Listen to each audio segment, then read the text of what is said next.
A South African research crew studying the climate in the Antarctic is dealing with more than just extreme weather and ice.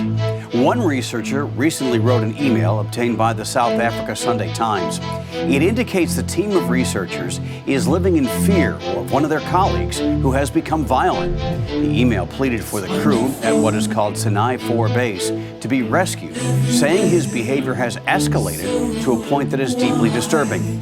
The email alleges he physically assaulted somebody, threatened to kill another person, and has created an environment of fear and intimidation.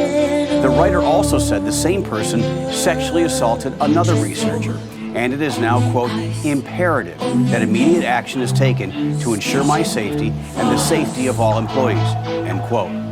But taking immediate action back in South Africa will be extremely difficult.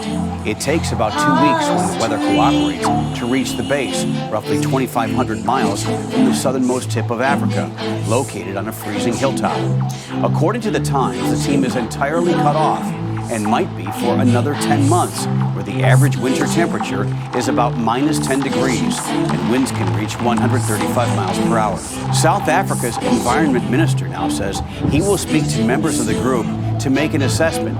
Dion George said, quote, there was a verbal altercation between the team leader and this person. Then it escalated and that person did physically assault the leader. You can imagine what it is like. It is close quarters, and people do get cabin fever.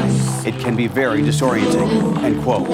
He noted that researchers undergo psychological testing before they go to Antarctica because of the remote, harsh conditions. One professional explorer described it as a very lonely place that affects people's behavior. The team of about 30 researchers includes meteorologists, engineers, and medical experts. They carry out climate monitoring, studies of the atmosphere, and geological surveys. For more unbiased updates, download the Straight Arrow News app.